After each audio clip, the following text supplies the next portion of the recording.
नबिय्यिल करीम अम्मा बाद। क़ाल अल्लाहु तबारक व तआला फ़िल क़ुरआनिल मजीद वल फ़ुरक़ानिल हमीद। अऊज़ु बिल्लाहि मिनश शैतानिर रजीम।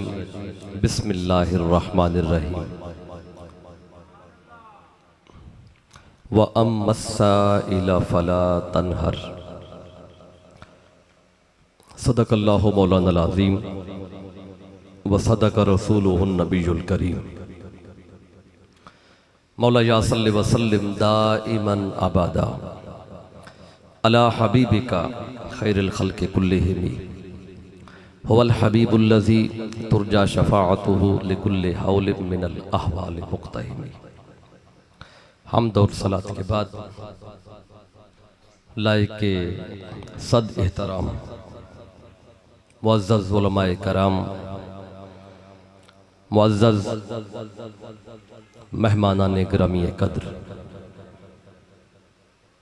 बिलखसूस मोहतरम इंजीनियर उज़ैर अहमद साहिब, नाज़िम तहरीक मिनहाजुल कुरान तहसील फालिया, मोहतरम हाजी शब्बीर अहमद सियालवी साहिब, मोहतरम मियाँ महमूद अहमद साहिब, मोहतरम मोहम्मद अख्तर सिद्दीकी साहिब, मोहतरम ताहिर असलम मुस्तफ़वी साहिब, मोहतरम मास्टर मोहम्मद असलम साहिब और मोहतरम रकीब हसन साहिब,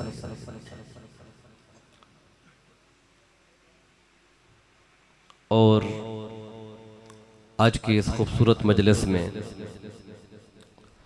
तशरीफ़ लाने वाले दीगर मुअज़्ज़ज़ मेहमान मोहतरम हाफिज़ ग़ुलाम रसूल साहिब, मोहतरम कारी मुनीर अहमद साहिब, मोहतरम सफदर हुसैन साहिब, माहर अल्ताफ़ अहमद साहिब, मोहतरम उस्मान गनी साहिब, मोहतरम जावेद इकबाल साहिब, मोहतरम हाजी अब्दुल खालिक साहिब, मोहतरम कैसर महमूद गुज्जर साहिब, मोहतरम जनाब आफ्ताब अहमद गुज्जर साहिब, मोहतरम मियाँ आमिर साहिब, इलावा अज़ीं जिनके नाम मैं नहीं ले सका तमाम मुअज़्ज़ज़ मेहमानान गिरामी कद्र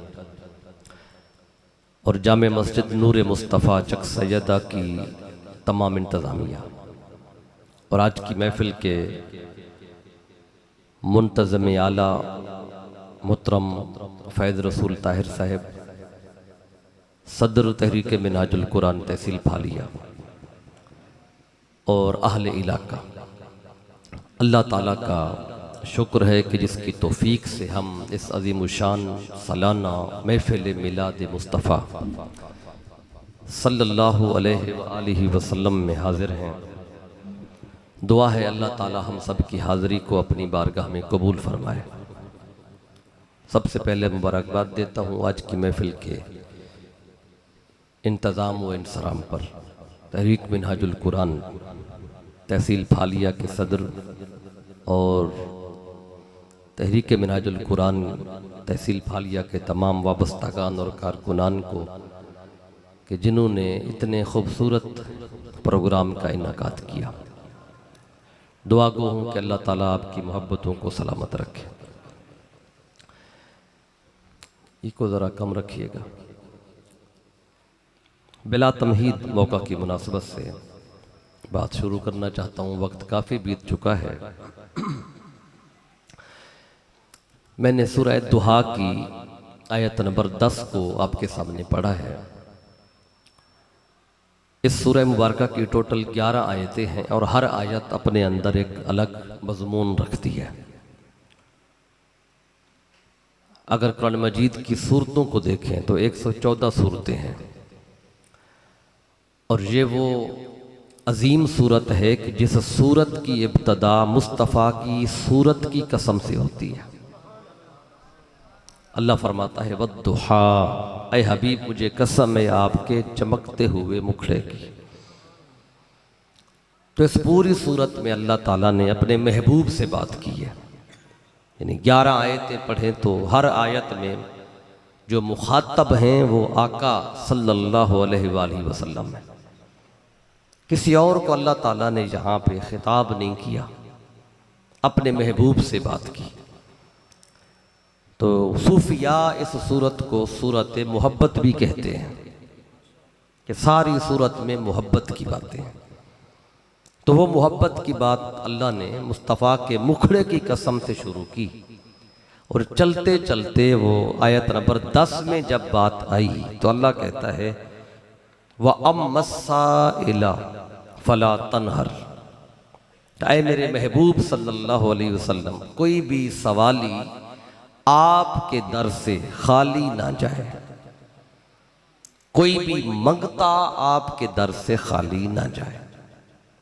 लफ्ज़ों का माना तो कुछ यूं है वह अम्मा साइला फला तनहर, ऐ हबीब कोई भी साइल आए फला तनहर, आप उसको मत झिड़कें, किसी भी सवाली को मत झिड़कें। लेकिन मैंने इसका जो माना अर्ज किया कि कोई भी सवाली आपके दर से खाली ना जाए। मैंने ऐसा क्यों कहा कि क्योंकि झिड़कता वही है सवाली को जिसके पास देने के लिए कुछ होता नहीं है।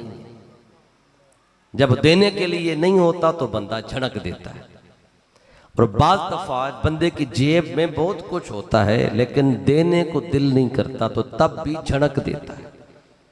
पास हो अगर बखीली आ जाए दिल में तब भी झिड़क देता है, अगर पास कुछ ना हो कोई मांगने आ जाए तो बंदा तब भी सवाल करने वाले को झिड़क देता है। अल्लाह कहता है ए हबीब आपके खजाने में कमी क्या है, बस कोई भी सवाली आपके दर से खाली जाए ही ना।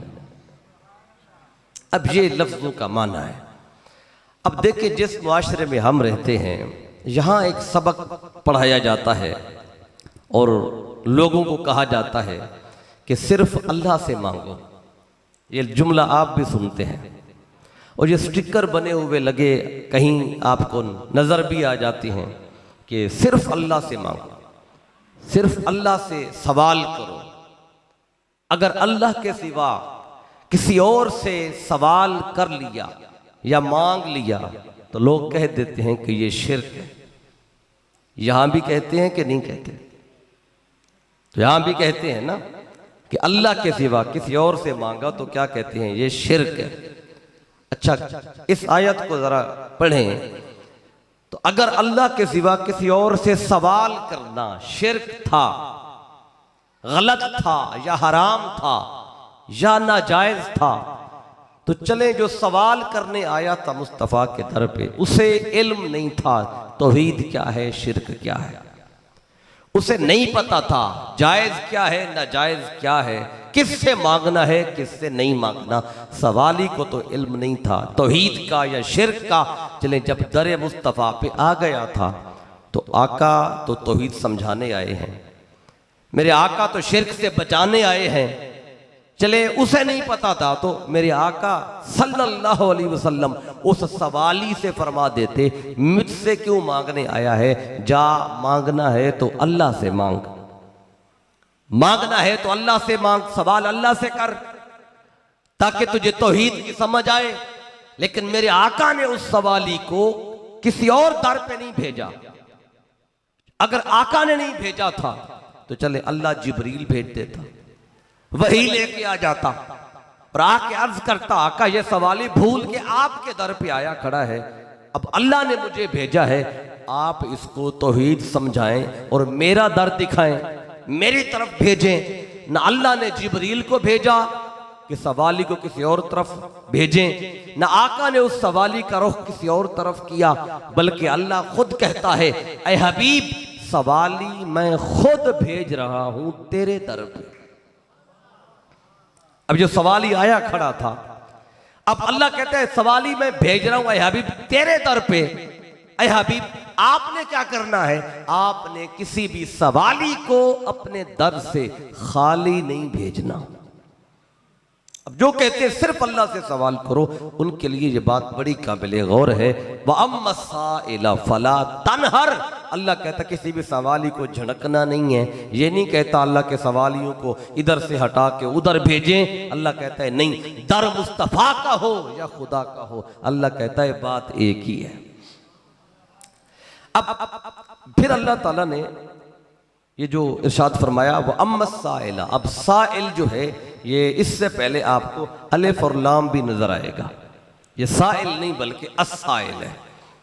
अब आप कहेंगे साइल में और अस्साइल में क्या फर्क है, अलिफ लाम हो या ना हो क्या फर्क पड़ना है।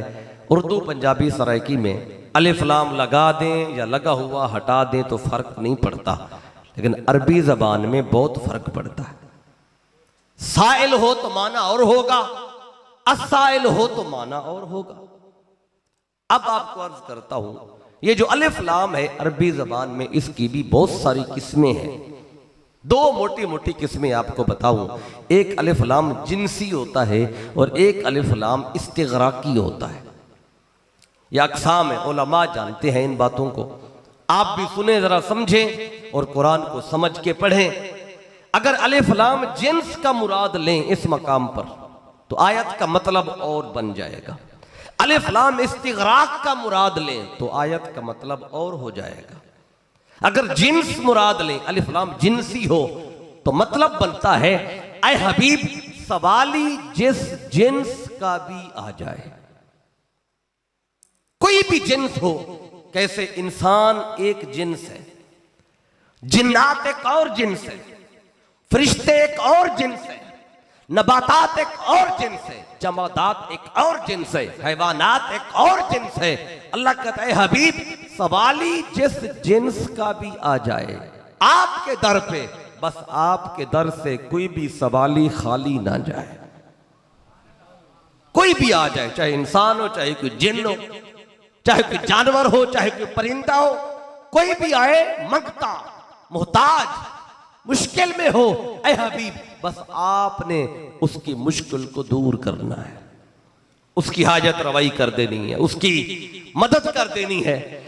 अब अगर अलिफ लाम इस्तिगराक का हो तो मतलब बनेगा ऐ हबीब अगर सवाल करने वाला एक हो और करोड़ चीजें मांग ले फिर भी खाली ना जाए, और अगर करोड़ों आ जाए मिलकर मांगे एक ही शय या अलग अलग तो ऐ हबीब करोड़ों आ जाए फिर भी खाली ना जाए, एक आ जाए चीजें करोड़ मांग ले फिर भी खाली ना जाए।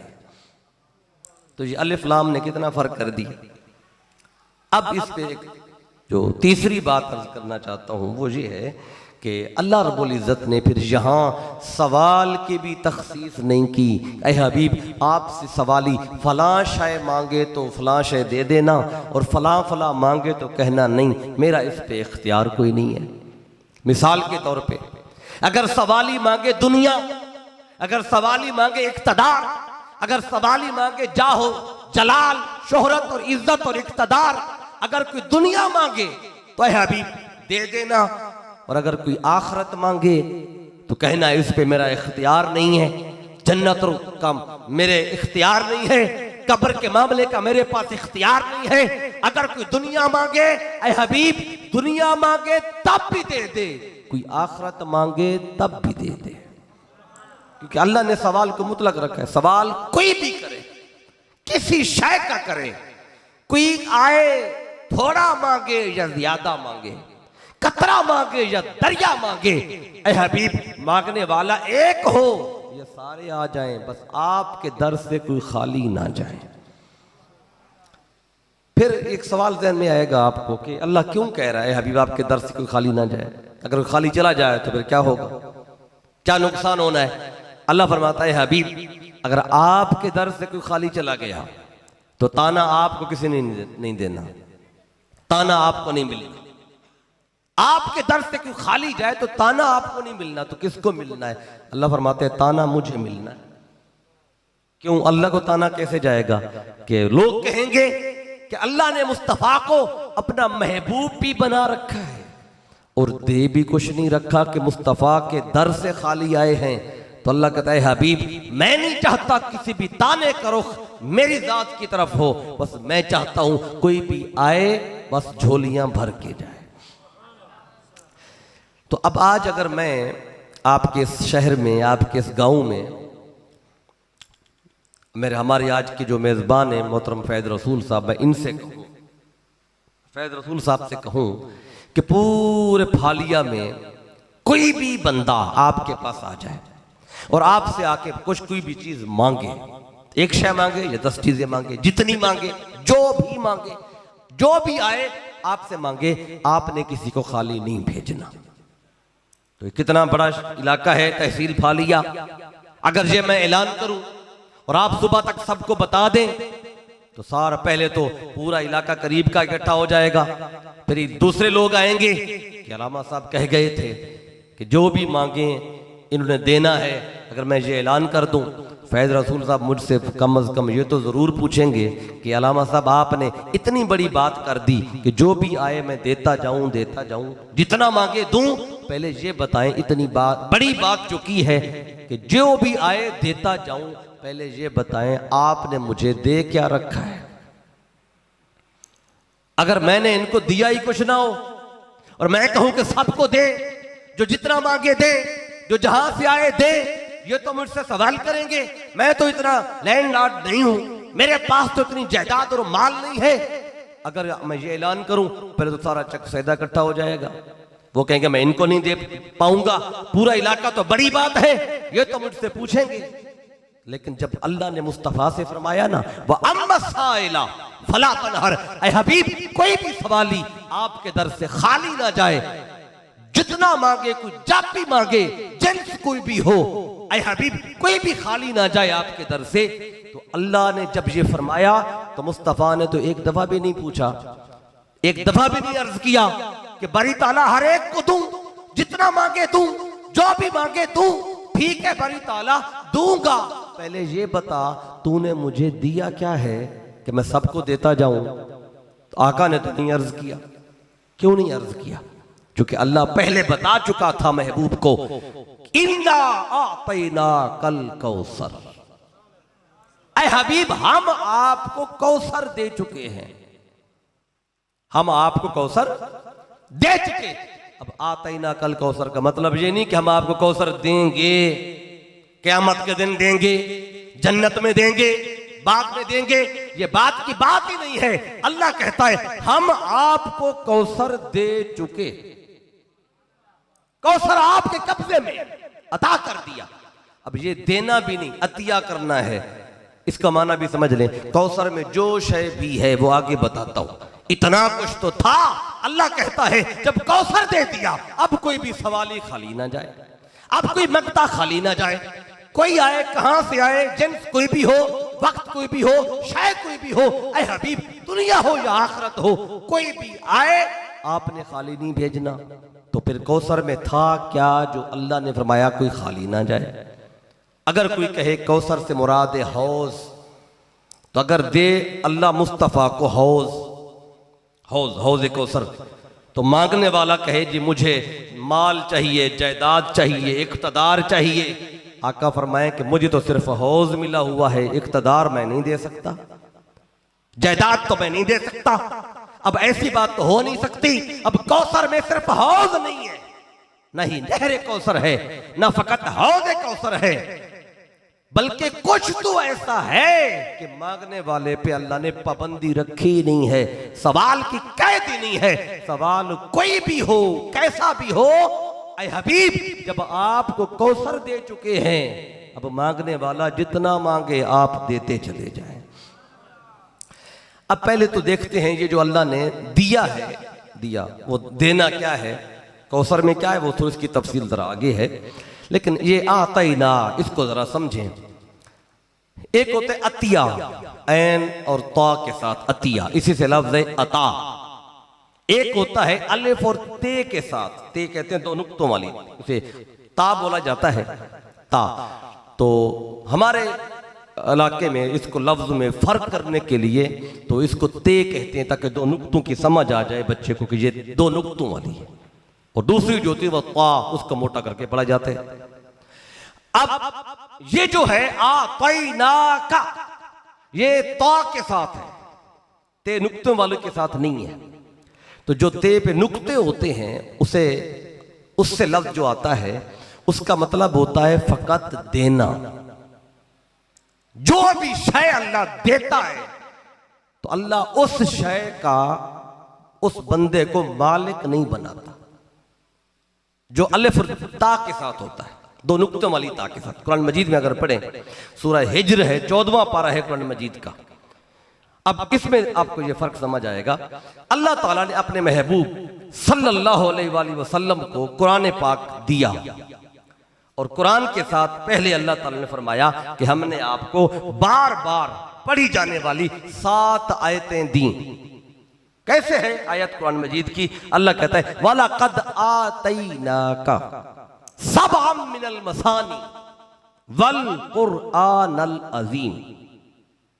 क्या मतलब है? ऐ हबीब, हमने आपको बार बार पढ़ी जाने वाली 7 आयतें दी, और वल कुरआनल अजीम, और कुरान अजीम भी दिया। यानी जब अल्लाह ने मुस्तफा को कुरान देना था तो अल्लाह कहते हैं आतैना का, हमने आपको दिया। ये तो के साथ नहीं है। जो शय देनी होती है उसका मतलब फकत देना होता है। उस शय का अल्लाह मालिक नहीं बनाता, उस शय पे तसर्रुफ नहीं देता, इख्तियार नहीं देता। अब ये वजह है कि हमारे आका को अल्लाह ने कुरान दिया, इसलिए मेरे आका कुरान के एक लफ्ज में भी तब्दीली नहीं कर सकते। जैसे अल्लाह ने दिया वैसे मुस्तफा ने आके उम्मत को दे दिया। यह है फकत देना। लेकिन जब अल्लाह ने दिया कौसर, अब वहां पे आतैना नहीं कहा, ता नुक्ते वालों पर अल्लाह कहता है आतैना का, वहां अतिया है, अता किया है। क्या मतलब है? हबीब, कुरान हमने फकत आपको दिया, लेकिन जब कौसर की बात आई अल्लाह कहता है फकत दिया नहीं, हमने कौसर आपको अतिया कर दिया। नहीं, कौसर आपको आपकी मिल्कियत में दे दिया, आपके तसर्रुफ में दे दिया, आपके इख्तियार में दे दिया। अब कौसर आपके पास है, इसके मालिक भी आप है। जिसको जब चाहे जितना चाहे आपको इख्तियार है, जिसको जी चाहे देते चले जाए। अब ये दोनों आयतें कुरान मजीद के अंदर हैं, तो पढ़ने में तो एक जैसी लगती हैं, लेकिन जब देखेंगे तो उधर ताप दो नुक्ते होंगे। जब कुरान की बात होगी और जब कौसर की बात होगी, वहां पे नुक्ते नहीं होंगे बल्कि त्वा के साथ आया होगा। तो ये फर्क अल्लाह ताला ने खुद बता दिया। अब ये तो था जो शय भी दी कौसर की शक्ल में, अल्लाह ने उसका अपने महबूब को मालिक बनाया, इख्तियार दिया। अब आगे चलते हैं। कौसर जो शय भी है उसकी वजाहत मैं अगले हिस्से में करता हूं, लेकिन एक और बात जहां से बड़ी दिलचस्प है, अल्लाह कहते हैं आतैना का। अब आतैना, नून अलिफ ना, ये जम्मा मुतकल्लिम है, यानी बात करने वाले ज्यादा हों तो उसे कहते हैं जम्मा। एक हो तो उसके लिए वाहिद, दो हो तो उसके लिए तस्निया। अब दो से ज्यादा हो तो अरबी जबान में फिर जम्मा होती है। अब अल्लाह तो एक है, वो तो वहदहू ला शरीक है, वो तो अहद है, वो तो वाहिद है। वो कुरान मजीद में खुद कहता है कुल, आप बता दें हुवल्लाहु अहद, वो अल्लाह तो एक है। और जब अल्लाह एक है तो फिर ये जो फरमा रहे आतैना, हमने अतिया किया। अब ये तो बच्चे भी ये फर्क समझते हैं कि एक हो बात करने वाला तो कहता है मैं, ज्यादा हो बात करने वाले तो कहते हैं हम। अब देखिए, मैं खिताब कर रहा हूं और जब आप बात करेंगे आप कहेंगे कि हम खिताब सुन रहे हैं। आप कहेंगे हम, और मैं जब बात करूं क्या कहूंगा? मैं एक हूं ना, इसलिए मेरे लिए लफ्ज और होगा। आप बोलेंगे तो कहेंगे हम। अल्लाह तो एक है, अल्लाह तो वाहिद तो यकता है। चाहिए तो ये था, अल्लाह फरमाता इन्ना आतैतु का, ऐ हबीब मैंने आपको अता किया, मैंने आपको अतिया किया। लेकिन अल्लाह ताला अपने आप को देते हुए कोई शय मैं नहीं कहता, हम कह रहा है। कुरान दिया तब भी का आतैना का, हमने दिया। कौसर दिया तब भी कहता है आतैना का, हमने कौसर दिया। बारी ताला तू तो एक है, तू तो वाहिद है, तू तो यकता है, तू तो अहद है। तुझे हम कब से हुआ है, हम कैसे हुआ है, हम क्यों हुआ है, हम किसके लिए हुआ है? अब वो जवाब देता है, वो कहता है लोगों मैं हूं तो एक, मैं हूं तो वाहिद तो यकता, लेकिन मैं अपनी बात कभी कभी मैं की बजाय हम कह के भी कर देता हूं। क्यों करता हूं? अल्लाह कहते जब मैं अपनी बात मैं की बजाय हम कहता हूं ना, उस वक्त सिर्फ मेरी बात नहीं होती, अब उस बात में, मेरे जिक्र में किसी और शय का भी जिक्र होता है। जब सिर्फ जिक्र अल्लाह कहता है मेरा हो, फिर मैं हम नहीं कहता, मैं कहता हूं। अगर जिक्र मेरे जिक्र के साथ किसी और शय का भी जिक्र आए, फिर उस शय की अजमत बताने के लिए मैं के बजाय हम हो जाता हूं। मिसाल के तौर पे अल्लाह ने अपने बारे में कहना था कि मैं अल्लाह हूं, तो ये नहीं कहा कि हम अल्लाह हैं। कुरान कहता है इन्ननी अनल्लाह, कि बेशक मैं अल्लाह हूं। यहां नहीं कहा कि हम अल्लाह हैं। जब सिर्फ जिक्र अल्लाह का हो, वो अपने साथ जमा का सीगा नहीं, वाहिद के सीगे में बात करता है। लेकिन जब अल्लाह के जिक्र के साथ कोई और जिक्र भी आ जाए, फिर वो उस जिक्र की अजमत बताने के लिए फिर मैं नहीं बल्कि मैं से हम कह के बात करता है। और हम इसलिए कहता है ताकि जो शय दे रहा हूं उस शय की अजमत का लोगों को अंदाजा हो जाए। अब अल्लाह ने दिया क्या मुस्तफा को? आतैना कल कौसर, ऐ हबीब हमने आपको कौसर दिया। हम क्यों कहा? अल्लाह कहता है मुझे पता है लोग कौसर पे बहस करेंगे, लोग कौसर पे बात करेंगे। कोई कहेंगे कौसर में ये है, कोई कहेंगे कौसर में ये है, कोई कहेंगे कौसर की शक्ल में मुस्तफा को अल्लाह ने ये दिया, ये दिया, ये दिया। कोई मुस्तफा की शानों पे बात करेंगे, अजमतों पे बात करेंगे, अताओं पे बात करेंगे। कोई कहेंगे मुस्तफा की समात करीब से नहीं थी, दूर तक, करीब से थी, दूर की नहीं थी। कोई कहेंगे बसारत करीब से थी, दूर से नहीं थी। कोई कहेगा इल्म इतना था, कोई कहेगा शफाअत इतनी थी, कोई कहेंगे इख्तियार इतना था। अल्लाह ने इन सारे सवालों का एक ही जवाब दिया कि मुस्तफा की अताओं पे बात करने वालों, ये बात बाद में करना, पहले ये देखना कि मुस्तफा को देने वाले हैं हम।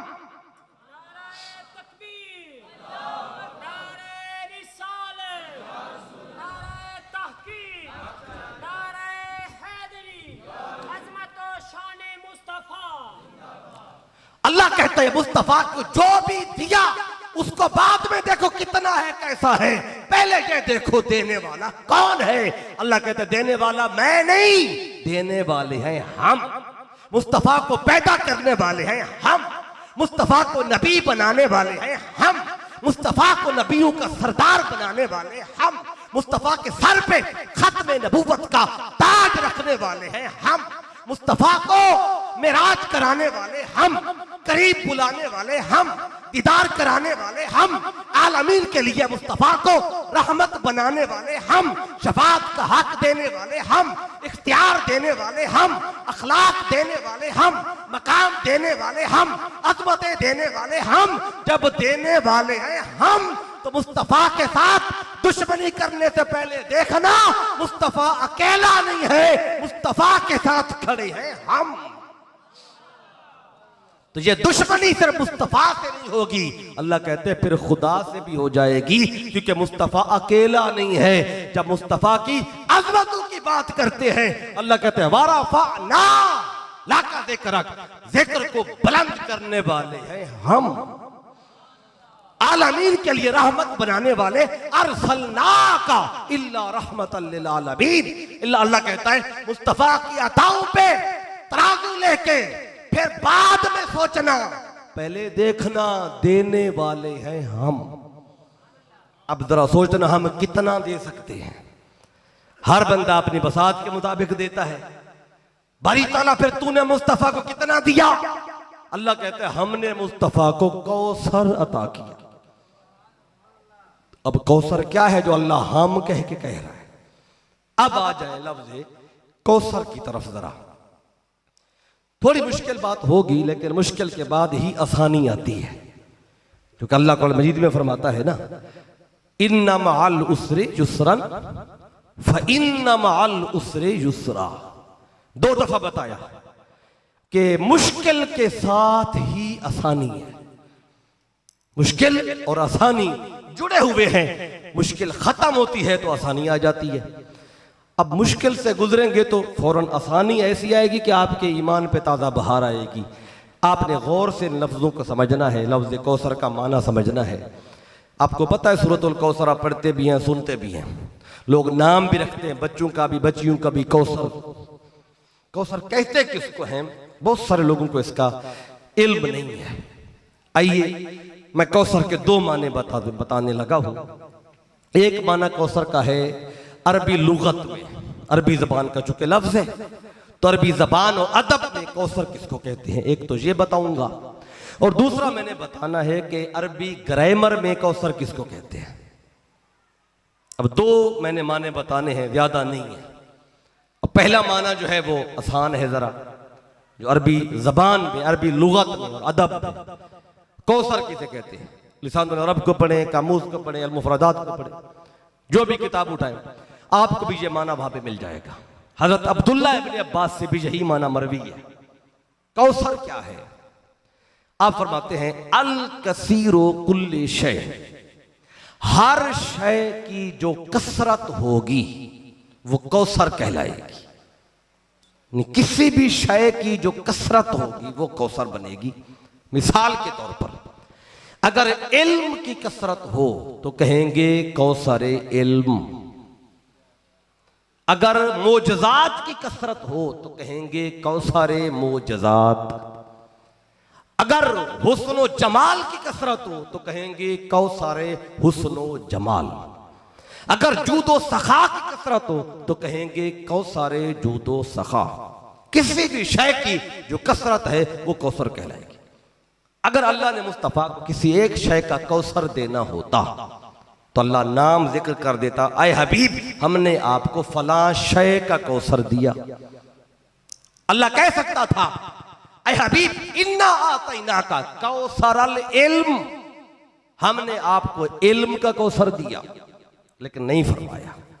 अल्लाह कह सकता था इन्ना आतैना का कौसरल मोजज़ात, हमने आपको मोजज़ात की कसरत दी, नहीं फरमाया। अल्लाह कह सकता था इन्ना आतैना का कौसरल जूद व सखा, इन्ना आतैना का कौसरल हुस्न वल जमाल। किसी शय का अल्लाह जिक्र कर देता, फलां शय का कौसर दिया, लेकिन अल्लाह ने जिक्र किसी शय का नहीं किया, बल्कि कौसर को अल्लाह ने मुतलक रखा है, कैद लगाई ही नहीं कि फलां शय का कौसर है। इसलिए जब अल्लाह ने मुतलक रखा है तो बंदों को भी चाहिए कि अल्लाह के मुतलक को मुतलक ही रहने दें, कैद ना लगाएं कि कौसर से मुराद सिर्फ फलां शय है। जब अल्लाह कह रहा है हमने आपको कौसर दिया, और ये भी सुन लें सिर्फ कौसर नहीं दिया, अल्लाह कहते हैं अल कौसर, अकाफ अलिफ लाम पहले लगा हुआ है कौसर से, आप कुरान खोल के देख ले, अल कौसर दिया। आपके कौसर अल कौसर में क्या फर्क है? शायद आपके यहां फर्क ना हो, क्योंकि हम अरबी जबान से वाकिफ नहीं है। अरबी जबान में कौसर और अल कौसर में बहुत फर्क होता है, ज्यादा दूर नहीं जाते। कुरान मजीद है, हम सारे मुसलमान बैठे हैं और हर घर में कुरान मौजूद है। तो अगर आप पहला सफ़ा कुरान का खोल लें, पहला और पहले सफ़े की भी पहली आयत पढ़े, आगे भी ना जाए, तो सूरह फातिहा की पहली आयत कहां से शुरू होती है? ये तो सबको आता है ना, अलहम्दु, अल हमदु, अल आगे आए, अलिफ और लाम अल। तो इसका तर्जमा कोई भी उठा ले, किसी का भी लिखा हुआ, कोई इसमें कैद नहीं है। जो भी तर्जमा करता है इसका एक ही बात लिखता है, तमाम हमद अल्लाह के लिए है जो आलमीन का रब है। कोई भी तर्जमा उठाए वहां लफ्ज तमाम लिखा हुआ मिलेगा, तमाम तारीफें, ये तमाम हमद अल्लाह के लिए है। तो हमद है, हमद आया लफ्ज, ये तमाम किस लफ्ज का तर्जमा किया? ये अलिफ लाम जो लगा है ना, अल, इसका माना किया है तमाम हमद। जैसे हमद थी, जब हुई अल हमद बन गया तमाम हमद। इसी तरह कौसर था, जब कहा अल कौसर तो बन गया तमाम कौसर। हर शय का कौसर, इल्म का कौसर भी दे दिया, अमल का कौसर भी दे दिया। जूदो सखा का कौसर भी दे दिया, अखलाक का कौसर भी दे दिया। जो भी नेमत थी अल्लाह ने मुस्तफा को दी। कहां दी? कौसर की शक्ल में। अब ये तो इसका अरबी लुगत में माना आपको बताया कि कौसर और अल कौसर। फिर कौसर क्या है? अल कसीरो कुल्ले शय, हर शय की कसरत दी। कोई भी शय थी अल्लाह ने थोड़ी नहीं दी, मुस्तफा को कसरत में दी, कसरत में। अब ये तो था लुग़वी माना, आसान था। अब अरबी ग्रामर का माना थोड़ा मुश्किल है, और सारी गुफ्तगू में सिर्फ यही बात ही मुश्किल है जो अब बताने लगा, क्योंकि इसमें एक लफ्ज़ ऐसा आता है जो आपने बहुत कम सुना है। अब तक वो लफ्ज़ थे जो आपने सुने हुए थे। एक लफ्ज़ थोड़ा मुश्किल है, लेकिन सुनेंगे तो वो भी आसान हो जाएगा। अरबी ग्रामर में कौसर किसको कहते हैं? अरबी ग्रामर के अंदर, क्योंकि ग्रामर जरा मुश्किल होती है और अक्सर जो तलबा है वो ग्रामर में कमजोर होते हैं। जो ग्रामर में काबिल हो वो बंदा हमेशा काबिल रहता है। तो थोड़ा सा मुश्किल है, लेकिन गौर करेंगे तो आसानी पैदा हो जाएगी। अब कौसर अरबी ग्रामर में क्या है? अरबी ग्रामर में कुछ औजान होते हैं, औजान वजन होता है, उस वजन पे लफ्ज आता है, तो उस लफ्ज जो भी उस वजन पे लफ्ज आता है हर एक के माने में वह खसूसियत पाई जाती है। अब कौसर क्या है? ये फौ आलो एक वजन है अरबी ग्रामर में, फौ आलो, और इस पे आया है लफ्ज कौसरो। अब ये इतना आम फहम लफ्ज है, हर बच्चा हर बच्ची कौसर कौसर कौसर याद करते पढ़ते हैं, लेकिन देखें कि माना क्या है इसका अरबी ग्रामर में। बाकी चीजें देखें, दिन रात को मुश्किल से मुश्किल गेम हो बच्चा वो भी सीख लेता है, मुश्किल से मुश्किल कोई कहानी हो वो भी याद कर लेते हैं। तो एक लफ्ज कुरान का याद करना हो तो देखें जरा, तो उस पर अल्लाह ताला कितना अजर अता करता है। एक लफ्ज आप सीख रहे हैं ना, कौसर एक लफ्ज, तो अब इसको सुने, फौ आलो ये वजन है अरबी जबान में, फौ आलो, उस पे लफ्ज आया है कौसारो। ये फौ आलो क्या है? ये जम्मा मुंतहल जुमू का एक वजन है। अब यही लफ्ज मुश्किल था जिस पर मुझे डर था कि ये लफ्ज आपके लिए कोई परेशानी का बायस ना बने, लेकिन अब थोड़ी तवज्जो करेंगे तो ये आपको समझ आ जाएगा। जम्मा मुंतहल जुमू उसका एक वजन है फौ आलो, उस पे लफ्ज आया है कौसरो। तो जम्मा मुंतहल जुमू क्या है?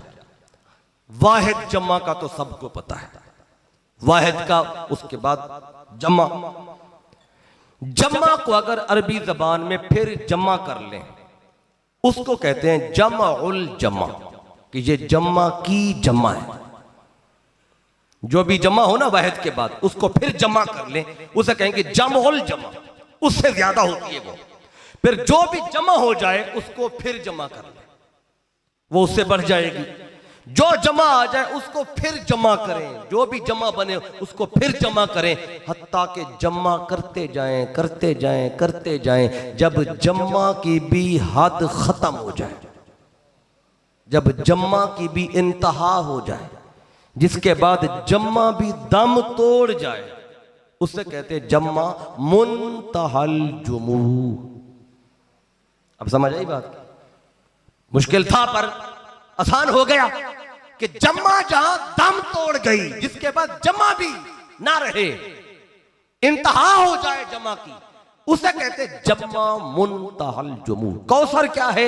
यह है जम्मा मुंतहल जुमू। बड़ी ताला इतना मुश्किल है, कैसे समझ आएगा? अल्लाह कहते हैं ये जम्मा की इंतहा है। अगर इंतहा को समझना हो तो जरा इब्तदा की तरफ आ जाओ। किसी के इंतहा को समझना है तो पहले इब्तदा को देखो। अगर कौसर को समझना हो तो कौसर के नीचे 3 लफ्ज और हैं, जो उन 3 को समझता है कौसर की समझ उसी को आती है। यानी कि 3-4 मंजिला इमारत हो ना, 4 मंजिला, तो चौथी पे जाना हो तो पहले आपको चढ़ना पड़ेगा पहली मंजिल पे, उसके बाद दूसरी आएगी, फिर तीसरी, फिर जाके चौथी पे चढ़ेंगे। तो जब समझना हो चौथी मंजिल को तो पहले समझना पड़ेगा पहली 3 मंजिलों को। तो कौसर के नीचे, कौसर है चौथी मंजिल, कौसर के नीचे एक और मंजिल है जिसे कहा जाता है कसार। अल्लाह कहता है कौसर को समझना है तो पहले जरा कसार को समझो। कसार क्या है? कसार के नीचे एक और लफ्ज और मंजिल है जिसे कहा जाता है अक्सर। कसार को समझना है तो अक्सर को समझो। अक्सर के नीचे एक और लफ्ज है जिसे कहा जाता है कसीर। अब अक्सर भी आप बोलते रहते हैं, कसीर भी आप बोलते रहते हैं, कसार कम बोला जाता है। कौसर तो आप नाम रखते हैं, बाकी नहीं बोला जाता।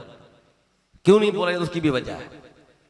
अदद में कौसर नहीं बोलते क्योंकि कौसर जम्मा की इंतहा है, जहां जम्मा दम तोड़ जाए। अब आपको बताता हूं, कौसर है ऊपर ऊपर, उसके नीचे कसार, उसके नीचे अक्सर, सबसे नीचे कसीर। ये दर्जे हैं। नीचे से ऊपर जाए तो सबसे पहले कसीर, उसके ऊपर अक्सर, उसके ऊपर कसार, सबसे ऊपर कौसर।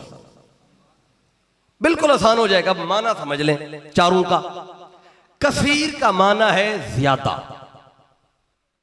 आप कहते हैं कसीर तादाद में लोग आए, ज्यादा तादाद में लोग आए। कसीर का माना है ज्यादा। अक्सर का माना है बहुत ज्यादा। आप कहते हैं ये बंदा अक्सर आता रहता है। क्या कहते हैं? ये बंदा अक्सर आता रहता है। ये तो आप बोलते हैं ना जी। कसीर भी आप बोलते हैं और अक्सर भी बोलते हैं। मुश्किल तो ना हुआ फिर। कसीर का माना है ज्यादा और अक्सर का माना है बहुत ज्यादा। अच्छा, जो बहुत ज्यादा से भी ज्यादा हो उसे कहते हैं कसार। कसार का माना है बहुत ही ज्यादा, बहुत ही ज्यादा। आगे है कौसर। तो कौसर का माना क्या है? कसीर का माना था ज्यादा, अक्सर का माना बहुत ज्यादा, कसार का माना बहुत ही ज्यादा। तो कौसर का माना है हर हद से ज्यादा, हर पैमाने से ज्यादा, हर गिनती से ज्यादा, हर हिसाब से ज्यादा, हर शुमार से ज्यादा। क्या मतलब है? अगर कोई शय गिनती में आ गई वो कौसर नहीं है। अगर कोई शय गिन ली किसी ने वो कौसर नहीं कहलाएगी। अगर कोई शय हिसाब में आ गई वो कौसर नहीं, शुमार में आ गई वो कौसर नहीं। कौसर शुमार से बाहर, हिसाब से बाहर, गिनती से बाहर। अब कौसर है गिनती से शुमार से बाहर। बारी ताला तूने क्या दिया मुस्तफा को? अल्लाह कहते हैं हमने दिया कौसर। अब लोग कौसर को समझने लगे। कौसर में क्या है, कौसर में कितना है? कौसर तो गिनती से बाहर, शुमार से बाहर। अल्लाह कहता है कौसर को बाद में देखो, ये तो शुमार से भी बाहर है, पहले कसार को देख लो। अगर कौसर को समझना है पहले कसार को समझो। अगर कसार को समझना है तो उससे पहले अक्सर को समझो। अक्सर को समझना है उससे पहले कसीर को समझो। अगर कसीर की समझ आ गई अक्सर को समझ जाओगे, अक्सर की समझ आ गई कसार को समझ जाओगे, अगर कसार की समझ आ गई तो फिर मुस्तफा के कौसर को समझ जाओ। अब लोग जमा हो गए, गिनने लगे कौसर में कितना है, कौसर में क्या है। अल्लाह कहते हैं सबर करो, कौसर को समझना है तो पहले कसार को समझो, कसार को गिनो। कसार को गिनने बैठे, कसार में कितना होता है, गिनती शुरू की। अल्लाह कहता है रुको, कसार को बाद में देखो, पहले जरा अक्सर को देखो, अक्सर में कितना है। अभी पास बैठे ही है। अल्लाह कहता है रुको, अक्सर को भी बाद में देखना, पहले जरा मेरे कसीर को देखो। मैं कसीर किसे कहता हूं, मैं ज्यादा किसे कहता हूं। जब मेरे कसीर को समझो फिर मेरे अक्सर को देखो, फिर मेरे कसार को देखो, फिर मेरे यार के कौसर को देखो। अब पहला दर्जा है कसीर। कसीर का माना है ज्यादा। अब अल्लाह ज्यादा किसको कहता है? अब आ गए लोग, गिनती शुरू की, तके देखे कसीर में कितना है, कसीर में क्या है। अभी गिनती शुरू ही हुई थी। अल्लाह कहता है रुको जरा, मौला अब क्या है। अल्लाह कहता है कसीर को भी बाद में गिनना, पहले मेरे कलील को गिनो। पहले मेरे कलील को गिनो। कलील क्या है? थोड़ा। कसीर क्या है? ज्यादा। अल्लाह कहता है मैं ज्यादा किसे कहता हूं इसको भी बाद में देखना, पहले ये देखो मैं थोड़ा किसे कहता हूं, मेरा थोड़ा कितना है, मेरा कलील कितना है। जब कहा ना अल्लाह ने पहले कलील को देखो, अब आगे सहाबा मुस्तफा के दर पे आका बताएं कलील कितना है, कलील में क्या है, तो कलील को समझे फिर कसीर को समझे, कसीर को समझे अक्सर की तरफ जाए, अक्सर को समझे कसार की तरफ जाए, और जब कसार को समझे फिर आपके कौसर की तरफ जाए। अब मुस्तफा ने बताया, कुरान में 2 दफा आया, अल्लाह कहता है ऐ मेरे महबूब जरा अपने गुलामों को बताएं, अपनी उम्मत को बताएं। क्या बताऊं? इन्हें बताएं मेरा कलील क्या है।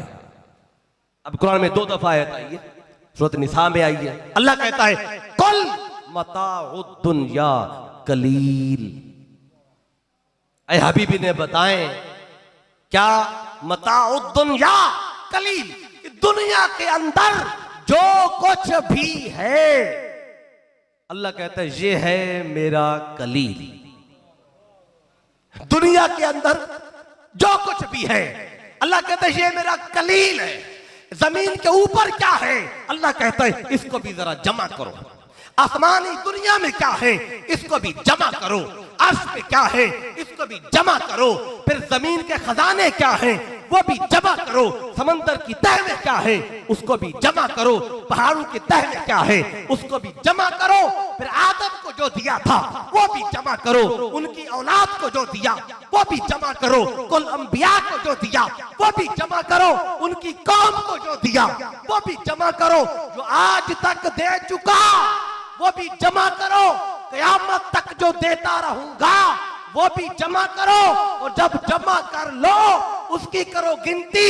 जब गिनती कर लो ये होगा मेरा कलील।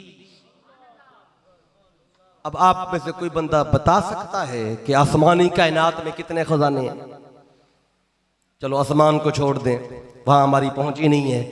चलो जमीन के अंदर तो है ना।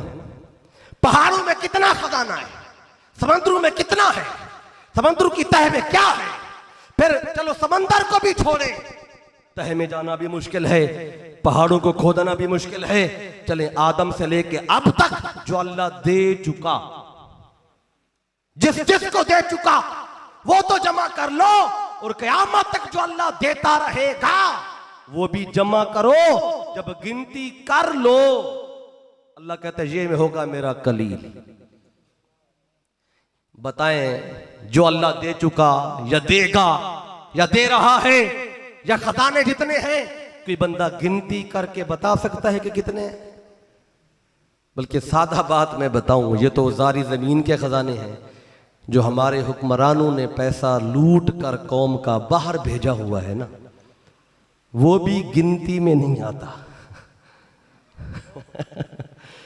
वो भी गिनती में, एक बंदे पे हाथ रखते हैं ना एक पे तो कोई 97 अरब निकल आता है, कहीं से 100 अरब निकल आता है, कहीं से सोने के ट्रक निकल आते हैं और कहीं से डॉलरों के भरे हुए ट्रक निकल आते हैं। जो ये पिछले 70 साल से कौम को लूट चुके, सिर्फ 70 साल में जो ये कमा चुके आप और हमसे, वो गिनती से बाहर है। उसे गिनती नहीं हो सकी तो उससे क़यामत तक जो अल्लाह देता रहेगा, काफिरों को दिया, मोमिनों को दिया, अंबिया को दिया, जितना दिया अल्लाह कहते सारा जमा करो। जब कर लो ये है मेरा कलील। तो अब कलील तक कोई पहुंच सकता है? कोई साइंस, कोई टेक्नोलॉजी अल्लाह के कलील को नहीं गिन सकती। अल्लाह कहते हैं बंदो तुम तो मेरे कलील को नहीं समझ सके, तुम तो मेरे थोड़े को नहीं गिन सके। मेरा थोड़ा कितना है तुम्हारी समझ में नहीं आता, अकल में नहीं आता। रब कहता है जब मेरे कलील को नहीं समझ सके तुम मेरे कसीर को क्या समझोगे? मेरे कसीर को नहीं समझ सके मेरे अक्सर को क्या समझोगे? अक्सर को नहीं समझ सके कसार को क्या समझोगे? अरे कसार को नहीं समझ सके मेरे यार के कौसर को क्या समझोगे? अब समझ नहीं आए हो कौसर? अल्लाह कहते हैं तुम कलील तक नहीं पहुंच सकते। तो अब अल्लाह ने दिया मुस्तफा को कौसर। अल्लाह कहता है ना हमने मुस्तफा को कलील दिया, ना कसीर दिया, ना अक्सर दिया, ना कसार दिया, हमने दिया आतैना कल कौसर। जब कौसर आपको दिया अल्लाह कहता है अब कोई भी मंगता खाली। अब कौसर में इतना तो था, इतना कलील की समझ नहीं तो कौसर कितना होगा? क्या कुछ उसमें होगा अब अल्लाह जाने, या लेने वाले मुस्तफा जाने। अब ये देने वाला और लेने वाला, इनके अंदर भी एक ममासलत होती है। देने वाले की हैसियत और लेने वाले की सलाहियत, यह देखना जरूरी होता है। देने वाले की हैसियत क्या है और देने वाले की हैसियत और लेने वाले की सलाहियत। एक बंदा जाता है समंदर, दरिया पे, दरिया से जितने टन पानी निकालना चाहो निकाल सकते हैं, लेकिन आप कितना निकालेंगे? जितना उठा सकते हैं। आप अपनी सलाहियत और ताकत के मुताबिक लेंगे ना। अब कोई जितना उठा सका वो ये कहे जी दरिया में इतना ही था, तो उसकी गलती है। दरिया का जितना ले सकता है ले जा, मेरी हैसियत है, पर तेरी सलाहियत कितनी है? अब देने वाला है रब्बुल आलमीन और लेने वाले हैं रहमतुल लिल आलमीन। कोई कहे रब तो दे सकता था, खजाने दे सकता था, रब की हैसियत है, क्या मुस्तफा में भी सलाहियत है कि नहीं? अल्लाह ने कहा अगर मैं रब्बुल आलमीन हूं तो मुस्तफा रहमतुल लिल आलमीन है। रब में सलाहियत है, हैसियत है, रब देने की हैसियत है, तो मुस्तफा की हासिल करने लेने की भी सलाहियत है। अब चलें थोड़ा सा आगे। अब ये मुश्किल मरहला गुजर गया, अब आगे मुश्किल नहीं है, सारी आसान है। अब देखिए, जब आप किसी को बताएंगे ना कि अल्लाह ने मुस्तफा को कौसर दिया, कौसर, अब पूछेगा कौसर क्या है, तो आप क्या कहेंगे? हर नेमत दी और दर्जे कौसर पर दी। क्या मतलब? इल्म दिया अल्लाह ने मुस्तफा को, इल्म नेमत है। कितना दिया? कौसर के दर्जे पे। कौसर क्या है? जो गिनती में नहीं आता। जब मुस्तफा का इल्म तुम्हारी गिनती में आता ही नहीं, तो फिर लड़ते क्यों इल्म मुस्तफा पे? इल्म गैब पे झगड़ा, मकाम मुस्तफा पे झगड़ा, लोगों को लड़ाया, लोग परेशान, मुनाजरे हो रहे हैं। इल्म ये था, ये नहीं था, इल्म मुस्तफा अल्लाह ने दिया कौसर के दर्जे पे, और कौसर तेरी अकल में तो आती नहीं, तो फिर झगड़ा किस बात का है? इल्म दिया कौसर के दर्जे पे, मुस्तफा को मोजज़ात दिए, कि मुस्तफा के मोजज़ात गिन सकता है? कौसर के दर्जे पे दिए। मुस्तफा को उम्मत दी, इतनी उम्मत किसी की नहीं, गिनी चुनी थी। किसी के कितने हदीस पाक पे है, क़यामत का दिन होगा, कोई पैगंबर आएगा, साथ 10 बंदे लेके जा रहा होगा, कोई 100 लेके जा रहा होगा, कोई 1000 लेके जा रहा होगा। मुस्तफा आएंगे, उफक से उम्मत जाहिर होगी, गिनती में नहीं आएगी। क्यों? उम्मत दी कौसर के दर्जे पे। फिर मुस्तफा को शफात दी, शफात का हक दिया। कितनी शफात करेंगे? कितने लोगों की करेंगे? कौसर के दर्जे पे। कौसर शुमार से बाहर।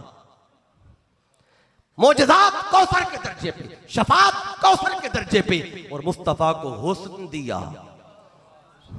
तो हुस्न यूसुफ भी तो सुना है ना, उसकी भी एक हद है, हुस्न मुस्तफा की हद ही नहीं है।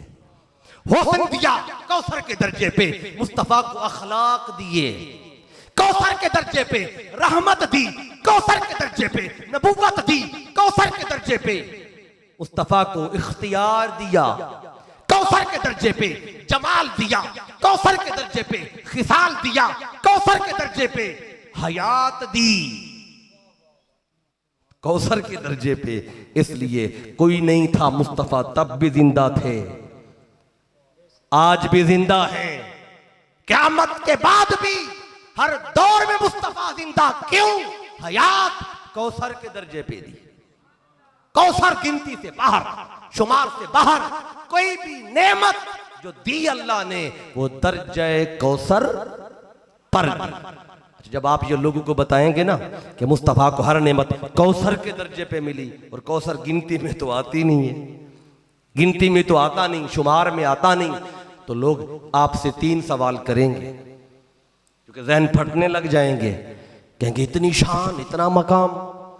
3 सवाल उठेंगे, वो तीनों आपको बता देता हूं ताकि सवाल उठे जवाब आप दे दें। ये ना हो मेरे जाने के बाद सवाल उठे तो फिर आप बाद में ढूंढ रहे हो, फोन कर रहे हो। मैं चाहता हूं जाने से पहले आपको सवाल भी बता दूं, उनका जवाब भी बता दूं, ताकि जो जब बताएंगे आप नई बात है लोगों के लिए। आतैना कल कौसर हर नमाज में पढ़ते हैं, हर बच्चे को याद कराते हैं। कौसर है क्या जो गिनती से बाहर है, शुमार से बाहर है। हर नेमत दी कौसर के दर्जे पे। अब जब ये बताएंगे लोगों के दिमाग फटेंगे, वो कहेंगे पहले तो ये सुनते थे, ये सुनते थे, ये सुनते थे, आज ये कह रहे हैं जी कौसर दिए, हर नेमत कौसर के दर्जे पे। कौसर तो गिनती में आता ही नहीं, मसला ही खत्म। तो अब वो क्या कहेंगे? वो कहेंगे देखो जी ये मुस्तफ़ा की इतनी शान बताते हैं, इतनी शान बताते हैं। पहला सवाल लोग करेंगे मुस्तफ़ा की शान इतनी बताते हैं कि कोई कहेगा जी अल्लाह से भी बढ़ा देते हैं। ये सुनते हैं ना जुमला आप, कोई कहेगा अल्लाह से बढ़ा देते हैं। कोई थोड़ी सी नरमी करते हैं, वो कहते हैं नहीं बढ़ाते नहीं है, बस अल्लाह से मिला देते हैं। मिलाने का भी सुनते हैं ना, कोई कहेंगे इतनी शान बताते हैं कि अल्लाह से मिला देते हैं। और पहले कुछ कहते हैं अल्लाह से बढ़ा देते हैं। और तीसरा एक और तबका भी है, वो कहते हैं जी इतनी शान बताते हैं मुस्तफ़ा की, इतनी बताते हैं कि अल्लाह का शरीक बना देते हैं। ये तीनों सुनते, मैं मुझसे जो कि किया गया, मैंने खुद सुने हैं, आपसे इंटरटेन कर रहा हूँ, शेयर कर रहा हूँ, आप भी सुने और समझे। और कहीं ऐसा मसला बने तो आप भी उसको ये जवाब दे दें। और मैंने आज तक जहां जवाब दिया, आज तक वहां से फिर बात नहीं आई है, उनको समझ आ गई। जब तक उन्होंने कहा पता नहीं था तो और बात थी। मुगालता तब तक मुगालता है जब तक उसको समझा ना दिया जाए। मुगालता लग सकता है, लोग लगा देते हैं। अब आइए पहली बात, जो कहते हैं जी इतनी शान बताते हो मुस्तफ़ा की, अल्लाह से भी बढ़ा देते हो। बढ़ाने वाले दोस्तों के लिए एक ही जुमला कहना चाहता हूं, आपने भी इसको ध्यान में रखना है। क्या बात, जो कहते हैं ना अल्लाह से बढ़ा देते हैं, मुझे लगता है जो कहते हैं ना अल्लाह से भी बढ़ा देते हैं, लगता है उन्होंने अल्लाह की शान की एक बाउंड्री बनाई हुई है, एक लाइन खींची हुई है, लाइन। और उन्होंने लाइन खींच के लोगों को बताया हुआ है कि यहां तक अल्लाह की शान है। और जब मुस्तफ़ा की शान आगे जाती नजर आती है, उन्हें नजर आती है तो कहते हैं ना अल्लाह से बढ़ा देते हैं। भी बढ़ेगी तो ताबरन जब अल्लाह की शान नीचे रह जाए, तो लगता है उन्होंने बाउंड्री खींची हुई है। मेरा छोटा सा सवाल है, मुझे बताएं भी अल्लाह की शान की कोई हद है? अल्लाह की शान की हद ही नहीं है। अगर हद कायम करेंगे खालिक की, तो पहले तो आप दीन से निकल जाएंगे, दीन से खारिज हो जाएंगे। जो अल्लाह को महदूद कर दे वो दीन से खारिज हो जाता है। अल्लाह की हद ही नहीं, अल्लाह की शान की हद ही नहीं। जब अल्लाह की शान की हद ही नहीं है तो मुस्तफ़ा की शान जितनी बताएं हद है ही नहीं, तो अल्लाह से बढ़ेगी कैसे? लेकिन फिर भी शान बताते हुए दो बातों का ख्याल करना है। जितनी भी शान बताएं, दो बातें कौन सी? ना मुस्तफ़ा को माबूद कहना है, माबूद सिर्फ अल्लाह है, ना अल्लाह कहना है मुस्तफ़ा को, ना अल्लाह का बेटा कहना है, ना अल्लाह की औलाद है, ना कोई और अल्लाह हो सकता है। बाकी जो कुछ भी कहे मुस्तफ़ा को वो हद के अंदर है। अब पहला तो मैंने आपको बता दिया कि जो कहते हैं अल्लाह से बढ़ा देते हैं, ये हमारी क्या मजाल के बढ़ाएं, अल्लाह की शान की हद ही नहीं है। जब हद नहीं है तो अज़मत मुस्तफ़ा, शान मुस्तफ़ा जितनी बताएं अल्लाह से कभी बढ़ नहीं सकती। तो ये मुगालता है जिन्होंने ये कहा अल्लाह से बढ़ा देते हैं। उन्हें चाहिए कि अल्लाह की हद ना बनाए, नहीं तो खुद दीन से निकल जाएंगे। अब दूसरी बात, उसका जवाब आपको दे दूं। दूसरी बात जो उठती है जहनों में, सवाल आएगा वो ये कि कोई कहेंगे जी अल्लाह से बढ़ाते नहीं बल्कि इतनी शान बताते हैं, बस अल्लाह से मिला देते हैं। अल्लाह से क्या करते हैं?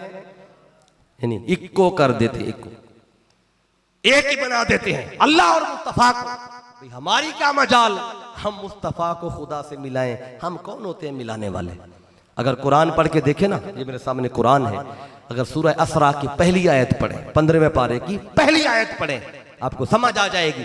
हम नहीं मिलाते, बल्कि अल्लाह खुद कुरान में कहता है सुब्हानल्लज़ी असरा बिअब्दिही लैला, पाक है वो जात जिसने अपने बंदे को सैर कराई।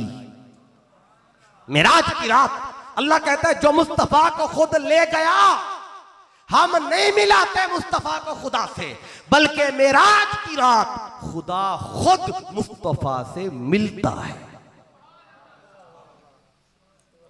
खुद अल्लाह मिलता है। अब कोई कहे आ जाए, कोई कहे जी नहीं मिला अल्लाह, मेराज की रात अल्लाह नहीं मिला। फिर कुरान की 18 आयतें मैं पढ़ दूंगा, सूरह नज्म की। अल्लाह कहता है मैं खुद ले गया, खुद ले गया। और एक मकाम आया जब ले जाने वाला ज़ाहिरन जिब्रील वो रह गया, बुराक भी रह गया, बुक्का नूर आया वो भी रह गया, रफ रफ का तख्त आया वो भी रह गया, साथ नीचे रह गए। अल्लाह कहता है सुम्मा दना, फिर मुस्तफा मकाम दना पे आया, फतदल्ला मकाम तदल्ला पे आया, फकान काब कौसैन। अल्लाह कहता है दना भी नीचे रह गया, तदल्ला भी नीचे रह गया, मुस्तफा कौसैन के मकाम पे आया। 2 कमानों का फासला रहा, अल्लाह को फासला गवारा नहीं था। अल्लाह कहता है ओ अदना, मुस्तफा आज की रात भी अगर फासला रहा फिर मिलने का फायदा क्या। काबा कौसैन नीचे रहा, अदना के मकाम पे खुदा ने मुस्तफा को बिठाया, वहां पर्दा हटाया, दीदार कराया, मुस्तफा ने रब को देखा। अल्लाह ने मुस्तफा के उस मकाम पे तकने को बताया। अल्लाह कहता है मा ज़ाग़ल बसरो व मा तग़ा। मेराज की रात जब पर्दे हट चुके, फासले मिट चुके, मुस्तफा सामने था, मुझे ऐसा देखा कि मुस्तफा की आंख न भटकती थी न झपकती थी। ऐसा देखा कि मुस्तफा ने देखने की भी हद कर दी। अल्लाह तो मुलाकात की तफसील बता रहा है कि मुस्तफा यूं आए, यहां आए, यहां आए। हर कोई नीचे रह गया, या खुदा था या मुस्तफा। पर्दे हट गए, फासले मिट गए, और मुस्तफा ने देखा भी, मुलाकात भी की। मुस्तफा की मुलाकात, यह मुलाकात अल्लाह बता रहा है मा ज़ाग़ल बसर व मा तग़ा। मुस्तफा की आंख खुदा को देखकर न भटकी न झपकी। ऐसा क्यों कहा? क्योंकि कोहतूर पे एक पैगंबर ने कहा था रब्बे आरेनी, अपना आप दिखा, मैं तुझे देखना चाहता हूं। अल्लाह ने कहा था लन तरानी, तू हरगिज़ नहीं देख सकता। ये कब कहा था? मुझे देखा ही नहीं जा सकता। लन तरानी में नफी भी थी, इस बात भी था, नफी थी, तू नहीं देख सकता, इस बात था, देखने वाला आ रहा है। पर्दा भी हटेगा, दीदार भी करेगा, मुझसे बात भी करेगा, फासले भी मिटेंगे। तो रब खुद ले गया, मुलाकात की, बात की। इसलिए कहना चाहता हूं हम नहीं मिलाते मुस्तफा को खुदा से, बल्कि मेराज की रात खुद खुदा मुस्तफा से मिलता है। तो इसलिए मिलाना और होता है, खुद मिलना और होता है।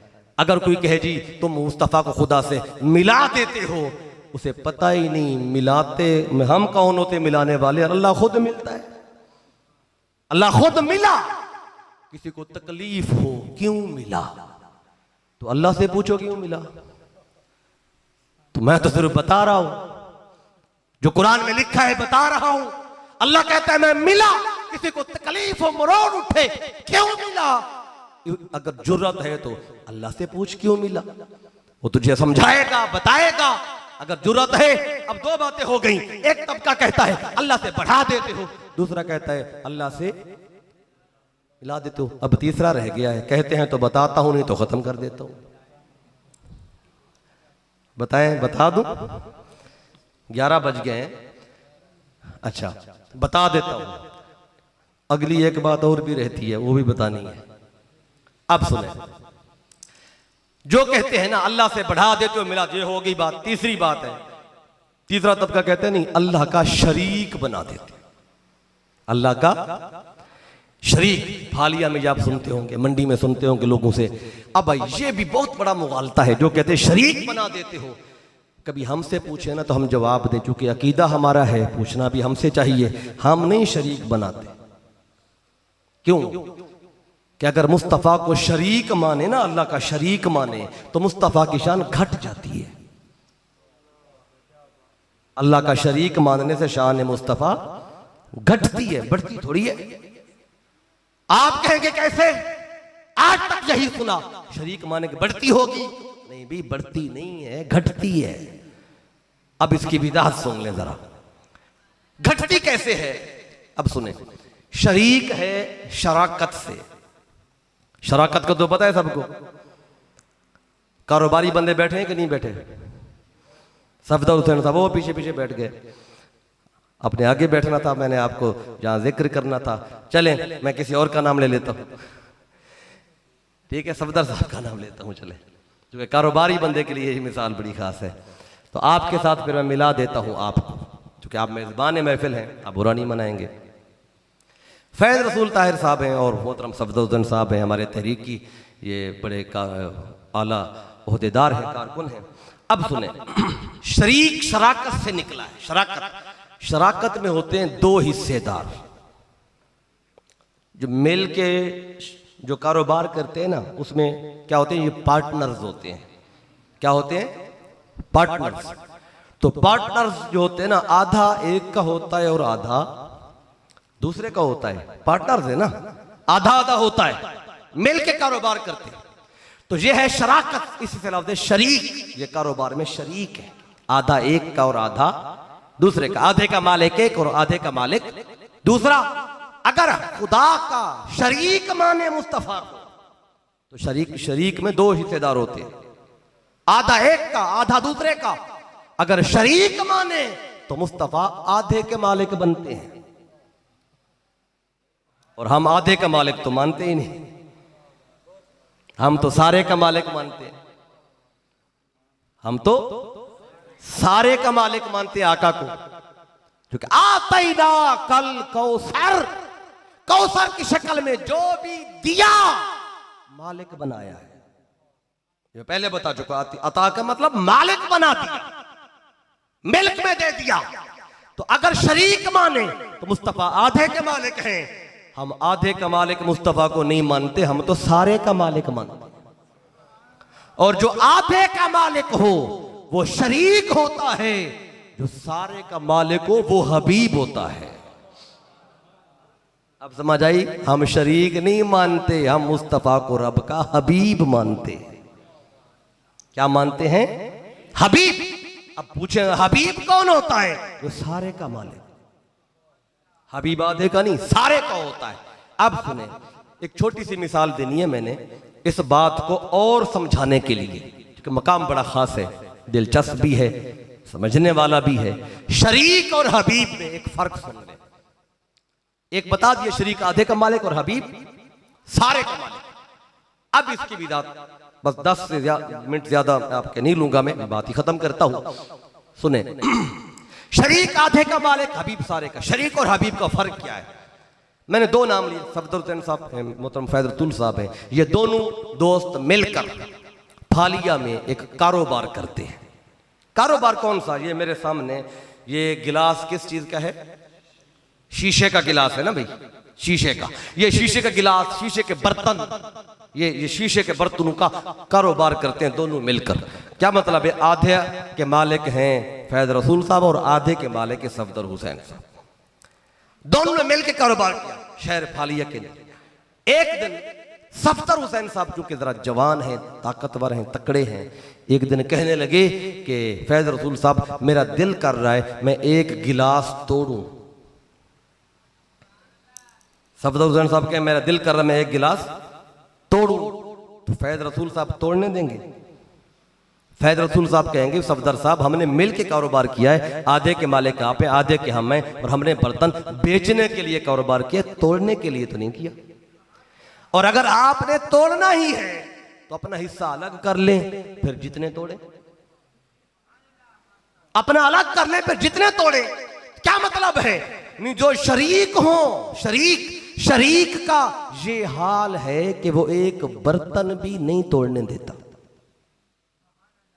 लेकिन हबीब का ये मकाम है कि 14वीं का चांद चमक रहा था और अर्ज किया बारी ताला मेरा दिल कर रहा है चांद कहता है मुस्तफा तेरी मर्जी चांद तोड़ दे, तेरी मर्जी जोड़ दे, तू शरीक नहीं है, तू तो मेरा हबीब है। अब देखे, शरीक गिलास नहीं तोड़ने देता, हबीब ने चांद तोड़ दिया। अब कोई कहे चांद नहीं तोड़ा, बे मुस्तफा ने चांद तोड़ा कि नहीं? तो अल्लाह ने रोका है, क्यों तोड़ रहे हो महबूब? हमने तोड़ने के लिए तो नहीं बनाया, ये तो रोशनी के लिए बनाया है, तोड़ के करना क्या है? अल्लाह ने एक दफा भी कहा ऐ हबीब क्यों तोड़ रहे हो? अल्लाह ने नहीं रोका, क्यों? शरीक होता तो रोकता, लेकिन अल्लाह कहता मैं ऐ हबीब तू मेरा शरीक नहीं है, तू तो मेरा हबीब है, तेरी मर्जी तोड़ दे, तेरी मर्जी जोड़ दे। फिर अर्ज किया बरी ताला, ये मेरा दिल कर रहा है मैं पत्थरों से कलमा पढ़वाऊं। अल्लाह कहता है मुस्तफा तेरी मर्जी पत्थरों से कंकरियों से कलमा पढ़वा, तेरी मर्जी दरूद पढ़वा, तू शरीक नहीं, तू तो मेरा हबीब है। अब मुस्तफा जो करते गए रब ने रोका, क्यों? शरीक होता तो रोकता, लेकिन हबीब क्योंकि सारे का मालिक होता है, मुस्तफा आपकी मर्जी जो चाहे करें, मैंने आपको हर शय का मालिक बना दिया। अब आखिरी बात, अब अल्लाह कहता है कि ऐ हबीब जब हर शय का मालिक आपको बनाया, कौसर आपको दे दिया, अल्लाह कहता है अम्मा साइला फला तनहर, अब कोई भी मंगता आपके दर से खाली ना जाए। अब जब कौसर समझ आ गया, अब आए मुस्तफा के दर पे सवाली। अब तक तो सवाली नहीं आए ना, अब तक तो हमने ये समझा कौसर क्या है। अब जरा आ जाते हैं सवालियों की बड़ी लाइन है, एक आया, दो आए, तीन आए, 10 आए, 100 आए, 1000 आए, और हर एक पे एक हदीस मौजूद है। मैं सिर्फ एक बयान करके बात खत्म कर देता हूं। एक सवाली या दो बता देता हूं, एक भूल जाएगी, दूसरी याद रह जाएगी। एक सवाली आया मुस्तफा के दर पे जो कहते हैं ना जी सवाल सिर्फ अल्लाह से करे, सिर्फ अल्लाह से मांगे, उन्हें चाहिए सही बुखारी को पढ़े। हज़रत अबू हुरैरा आ गए। अबू हुरैरा नाम सुना है ना, जो कसीर रिवायत करने वाले सहाबी हैं, कसीर रिवाया, उनमें से आपका नाम है। आप आए और सही बुखारी की हदीस है, रावी भी खुद हैं, मुस्तफा की बारगाह में आ गए। क्या अर्ज किया? आका इन्नी अस्माउ मिनका हदीसन कसीरन, आका मैं आपसे बहुत सारी हदीसें सुनता हूं, फानसा हो, लेकिन मुझे मसला है मैं भूल भी जाता हूं। हदीसें सुनता हूं पर आपसे सुन के बाद भूल जाता हूं, तो क्या करना है? अर्ज किया आका मेरे लिए दुआ फरमाएं, कोई तरीका बताएं, मेरा हाफिजा तेज हो जाए। अब सहाबी ने किससे मांगा? सहाबी किससे मांग रहा है? अब जो कहते सिर्फ अल्लाह से मांगे, तो उन्हें चाहिए कि सही बुखारी को फिर पढ़े। अल्लाह ने कहा था अम्मा साइला, कोई भी सवाली आए खाली ना जाए। अब सवाली आ गए, अबू हुरैरा आ गए। अब वो कहते हैं आका मेरा हाफिजा तेज कर दे। चले अबू हुरैरा को शायद पता नहीं था सवाल मुस्तफा से करना है या खुदा से करना है, चले मुस्तफा फरमा देते अबू हुरैरा हाफिजा मांगना है, अल्लाह से मांग, तेरी तौहीद पक्की हो, जा उधर जा।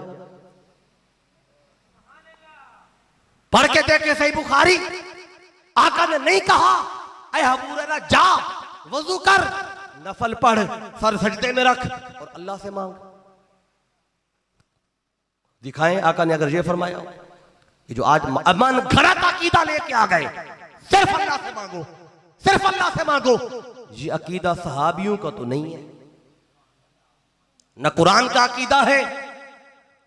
अब आ गए आका मेरा हाफिजा तेज कर दे। आका ने क्या फरमाया?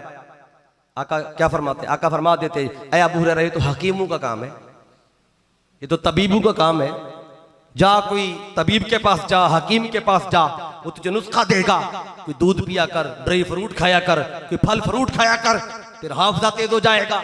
नहीं, आका ने किसी हकीम के दर पे नहीं भेजा, किसी तबीब के दर पे नहीं भेजा, और सहाबी भी ये मसला लेकर किसी हकीम के पास नहीं गया। क्यों?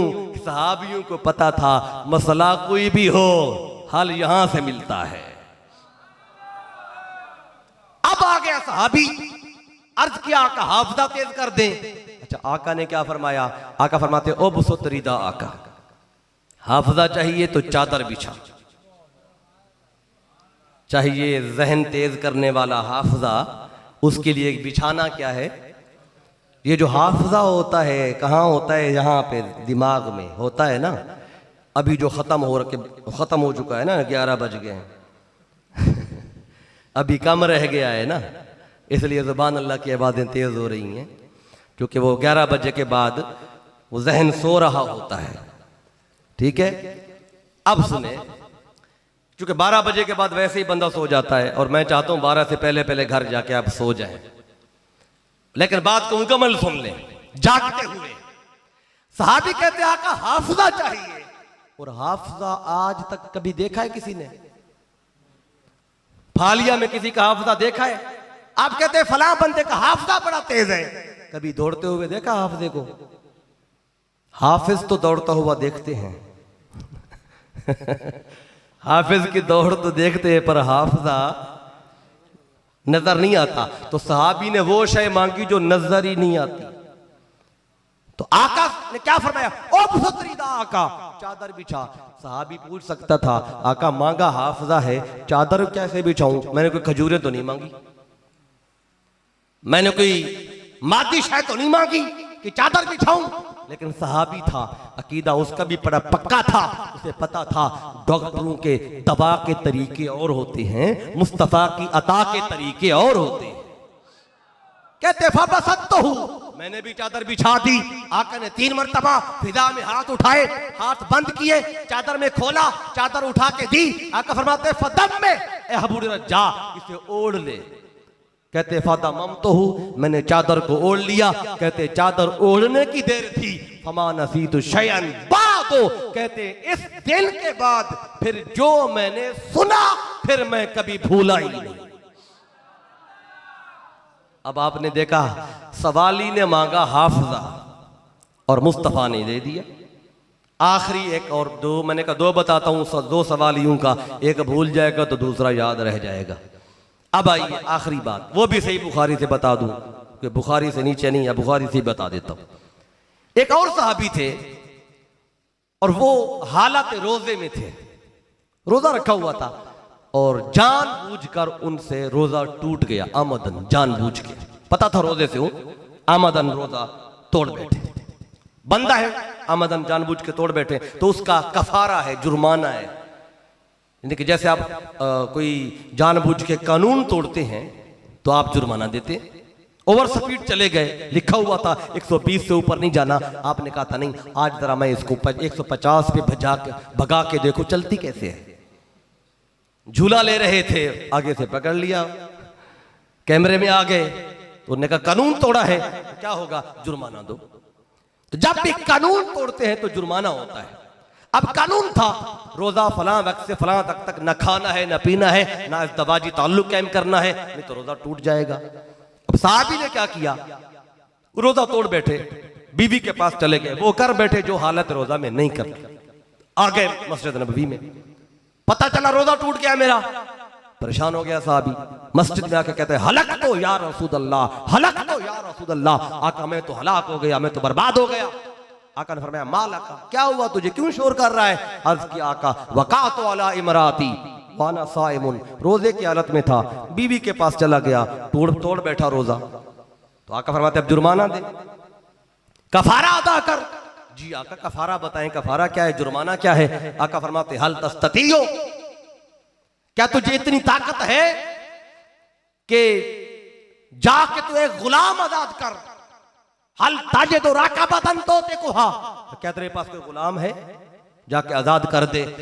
अर्ज क्या का मैं तो गरीब बंदा हूं, मेरे पास अपना गुलाम है कोई नहीं, और खरीद के आजाद करने की पैसे मेरे पास कोई नहीं, तो ये काम मुझसे नहीं होता। काला ला हुजूर नहीं, गुलाम है कोई नहीं मेरे पास कि आजाद करूं, खरीदने की ताकत मुझ में नहीं। आका फरमाते हैं कोई बात नहीं, एक और शेक भी है वो कर ले। अर्ज क्या का कौन सी? हल तस्ततियो अन तसूमा शहरैन मुतताबिऐन। आका फरमाते क्या तुझे इतनी ताकत है कि तू 2 महीने मुसलसल तरतीब से पूरे 60 दिन रोजे रख? काला ला आका नहीं, 2 महीने भी मैं नहीं रख सकता। एक रोजा तोड़ा है, 2 महीने कहां से रखूं, ये काम भी मुझसे नहीं होता। आका फरमाते कोई बात नहीं, तीसरी शक भी है, वो कर ले। वो क्या है? फरमाया कि हल तस्ततियो इताम सित्तीन मिस्कीना, क्या तुझे इतनी ताकत है कि तू 60 मिस्कीनों को रोटी खिला? तो अर्ज किया आका अपने घर में रोटी कोई नहीं, तो 60 बंदों को मैं भी नहीं खिला सकता। रोटी खिलाने वाला काम भी मुझसे नहीं होता, ना 2 महीने के रोजे रख सकता हूँ, तो ना ही मैं गुलाम आज़ाद कर सकता हूँ।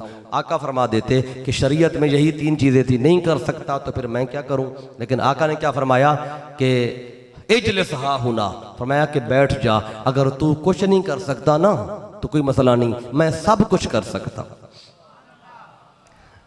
आका ने बिठा दिया, बैठ जा। कानून तो यही था, शरीयत में यही था, लेकिन अल्लाह ने मुस्तफा को मालिक बनाया है। जो चाहे दे दें, जो चाहे कर दें, सवाली कुछ भी मांगे दे दें। अब देखिए आगे क्या होता है। आका ने बिठा दिया, बैठ जा, वो बैठ गया। अब सहाबी भी देख रहे थे, तीनों काम जो करने पड़ते हैं रोजा तोड़ के, ये तीनों नहीं कर सकता। अब एक बात आपको बता दूं, ये कहता था ना मैं 2 महीने के रोजे नहीं रख सकता, रोजे रखने की ताकत थी इसमें, ये नहीं कि नहीं थी। सेहतमंद था, कि सेहतमंद ना होता तो बीवी के करीब जाकर रोजा कैसे तोड़ता। तो जो बीमार हो, कमजोर हो, तो चले खा पी के रोजा तोड़ सकता है, लेकिन बीवी के करीब जाकर रोजा वही तोड़ेगा जो जिस्मानी तौर पे सेहतमंद होगा।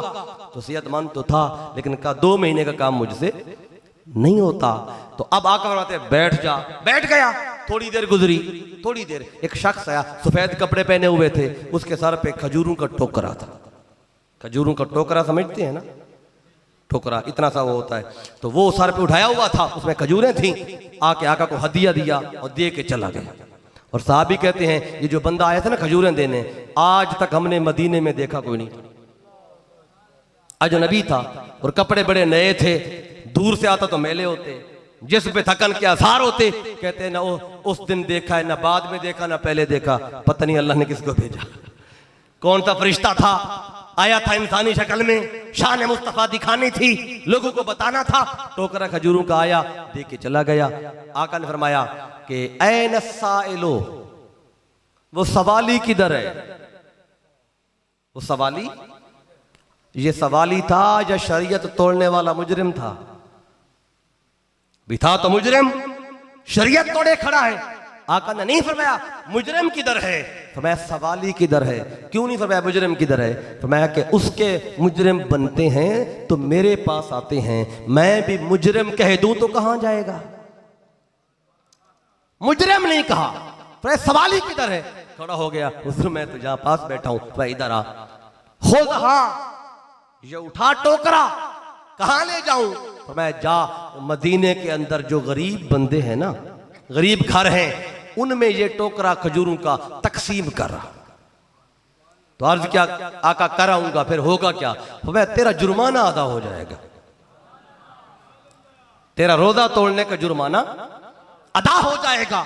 अब सुने, ये सहाबी अनपढ़ था, पता नहीं था इसे कि रोजा तोड़ने से होता क्या है, इसलिए 3 शिक्की आका ने बताई, लेकिन पढ़ा लिखा नहीं था। इतनी समझ जरूर थी कि रोजा तोड़ने का जो कफारा था वो तो 3 चीजें थी, या गुलाम आजाद करना था, या 2 महीने के रोजे थे, या 60 मिस्कीनों को रोटी खिलानी थी अपनी जेब से।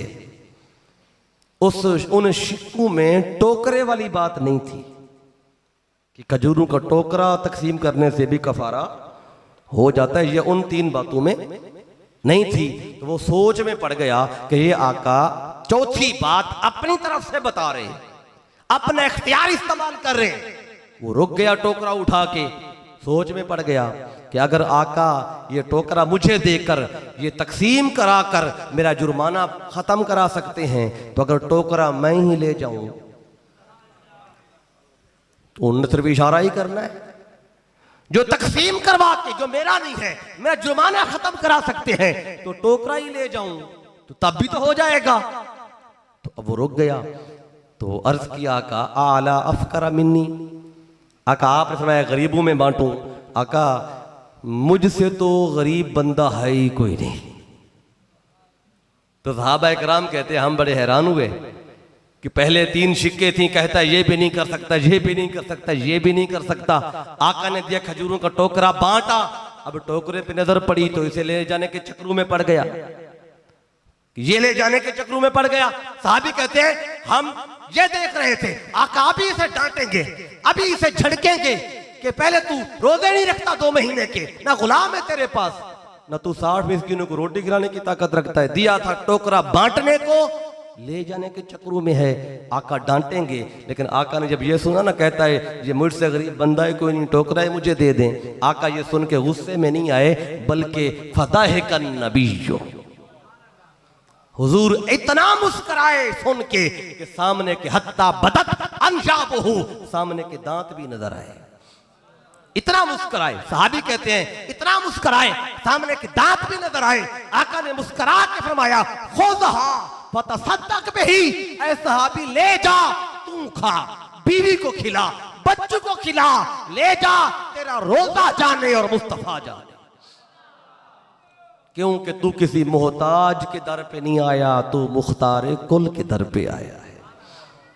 क्योंकि फरमा अल्लाह ने कहा था अम्मा साइला फला तनहर, इधर कहा ऐन साइलो। आका कहते हैं सवाली किधर है?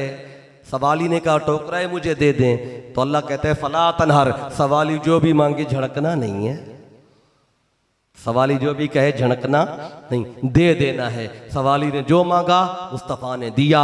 अब ये अल्लाह कहता है ऐ हबीब आतैना कल कौसर, जब कौसर आपको दे दिया है तो आपके खजाने में कमी क्या है? मांगने वाला जो मांगे, जितना मांगे, जब भी मांगे, ऐ हबीब आप देते चले जाएं, देते चले जाएं। तो दोस्तों आज भी बारगाह मुस्तफा से मांगे तो आज भी मिलता है, खजाने आज भी खाली नहीं है, आका की बारगाह के खजाने आज भी हैं, लेकिन मांगना का तरीका आना चाहिए, मांगने का तरीका आना चाहिए। आए आका की गुलामी में, हुजूर की इताअत और इत्तबा में, और आका सल्लल्लाहु अलैहि वसल्लम के उसवा और तालीमात को अपनाएं तो देखें मुस्तफ़ा की बारगाह से कितने खजाने हैं जो हमें मिल सकते हैं। मसला यह है कि हमने अपने आप को सिर्फ नारों की हद तक रखा, बातों की हद तक रखा, नारे लगा दिए, सारा कुछ कर दिया, लेकिन अमलन हम उस शय पे आने को तैयार नहीं है। और अल्लामा इकबाल रहमतुल्लाह ताला अलैह ने इसी बात की तरफ इशारा किया था कि मोहम्मद से वफा तूने तो हम तेरे हैं। आज वफा की बात कोई नहीं करता, मोहब्बत की बात सारे करते हैं। कोई कहते हैं ना कि मोहब्बत रसूल पे खिताब भी होता है, मोहब्बत रसूल पे वाज भी होता है, कहीं जाएं लोग कहते हैं जी मोहब्बत रसूल पे खिताब सुनाएं। कभी किसी ने कहा है कि वफाए रसूल पे खिताब सुनाएं? इश्क मुस्तफ़ा, मोहब्बत मुस्तफ़ा, हर तरफ आपको ये नारे मिलेंगे, लेकिन बात तब बनती है जब वफा करते हैं। और अल्लामा इकबाल ने यही कहा है, लोग मोहब्बत की बात करके शेर वफा वाला पढ़ लेते हैं, इतना भी पता नहीं मोहब्बत और होती है, वफा और होती है। वफा का माना है पूरा करना, किसी काम को पूरा करना, जो मुस्तफा ने फरमाया वो पूरा कर दें, ये वफा है। मोहब्बत का नारा लगा दिया, या रसूलुल्लाह का नारा लगा के झंडा उठा लिया, लंगर पका लिया, खा लिया, जुलूस में चले गए, साल के बाद महफिल मिलाद सजा ली, हमने कहा शायद हम आशिक बन गए, मोहब्बत का हक अदा हो गया। नहीं, जब तक वफा नहीं करेंगे मोहब्बत कामिल नहीं होती। मोहब्बत आगाज है, वफा इख्तिताम है। इसलिए अल्लामा इकबाल फरमाते हैं कि मोहम्मद से वफा तूने, अल्लाह कहता है हम तेरे हैं, ये जहां चीज है क्या लौहो कलम तेरे। इस शेर पे लोग तकरीरी मुकाबले करवाते हैं स्कूलों में, कॉलेजों में, लेकिन वफा का पता ही नहीं है वफा होती क्या शय। बस मोहब्बत की बात करके, जिक्र की बात करके, नारे लगा के हम समझते काम कर लिया, हो गया काम, आ गया इनकलाब, आ गई तब्दीली, आ गया दीन तख्त पे। अब ये बातें हैं जब तक मुस्तफा के हर उस उसवा को और उस तरीका को, उस तालीम को जिंदगी में अमलन लेके नहीं आएंगे, तब तक वफा तक नहीं पहुंच सकते। ये देखे ना अल्लामा इकबाल ने कितनी बड़ी बात समझाई है। इसलिए आए, सिर्फ नारों तक ना रहें, ये कुरान का पैगाम है, ये इस्लाम का पैगाम है, और ये सबसे बढ़ के मेरे कायद हुजूर शेखुल इस्लाम का पैगाम। हुजूर शेखुल इस्लाम ने जो समझाया, जो बताया, वो मैंने आप तक पहुंचाया है। मैं हमेशा कहता हूं, जहां भी गया मैंने ये बात की है, आज यहां भी कहूंगा, जो कुछ आपको बताया है, घंटे से ज्यादा मुझे टाइम हो गया, इस पूरी गुफ्तगू में अगर कोई मेरी एक भी बात किसी भी भाई को अच्छी लगी हो, या मेरे मुंह से कोई भी खैर की बात निकली हो, मैं हमेशा कहता हूं मेरा कोई इसमें कमाल नहीं। अगर कोई बात अच्छी लगी हो, ये सारा कमाल, ये सारी अता मेरे कायद, मेरे उस्ताद, मेरे शेखुल इस्लाम डॉक्टर मोहम्मद ताहिरुल कादरी मद्ददल्लाहु अली, ये आपके कदमों में बैठने की खैरात है। अगर कोई बात किसी भाई को अच्छी लगी हो तो ये हुजूर शेखुल इस्लाम की तरफ से थी, आपने उनको दुआ देनी है। और अगर मेरी कोई बात किसी भाई को अच्छी ना लगी हो तो वो नक्स मेरा होगा कि बातें तो अच्छी थी, कुरान से थी या मुस्तफ़ा के फरामीन से थी, हो सकता है मेरा बताने का अंदाज अच्छा ना हो। इसलिए अगर कोई बात अच्छी ना लगी हो तो मैं फिर कह रहा हूँ वो नक्स मेरा होगा। अगर कोई बात अच्छी लगी हो या मेरे मुंह से खैर की बात निकली हो, वो फैज़ हुजूर शेखुल इस्लाम का होगा। तो हुजूर शेखुल इस्लाम के कदमों में बैठ के जो पढ़ा, जो समझा, वो मैंने आप तक पहुंचाया है। इस पैगाम को समझें, जिंदगियों में लाएं और अमलन आका की उन तालीमात को अपनाएं जो मेरे आका ने अपने विलादत की शक्ल में, सीरत की शक्ल में अता फरमाई हैं। तो तब देखें फिर किस तरह ये मुआशरा बदलता है, फिर ये मुल्क का निज़ाम बदलता है, और फिर किस तरह इस अजाब से निकल के कौम फिर उरूज की तरफ आती है। तो ये आज का पैगाम है। अल्लाह की बारगाह में दुआ है, जो हमने बयान किया और आपने सुना, अल्लाह ताला हमें इस पर सही मानों में ईमान लाने और इस पे अमल करने की तौफीक अता फरमाए। मैं बार दिगर तमाम मुंतज़मीन को जामे मस्जिद नूर मुस्तफ़ा सल्लल्लाहु अलैहि वसल्लम की तमाम इंतज़ामिया को मुबारकबाद देता हूँ, अहले मोहल्ला को, कि आप इस मादियत ज़दा दौर में आप तशरीफ़ लाए हैं और अपना आराम छोड़कर इस ज़िक्र मुस्तफ़ा और विलादत मुस्तफ़ा के इस जश्न में शरीक हुए। अल्लाह सब का आना कबूल फरमाए। वमा अलैया इल्लल बलाग। जी, तमामी अहबाब से गुजारिश है कि बराए मेहरबानी खड़े होकर 2 शेर दुरूद सलाम के पढ़े जाएंगे, फिर उसके बाद क़िबला कारी साहब दुआ है फरमाएंगे।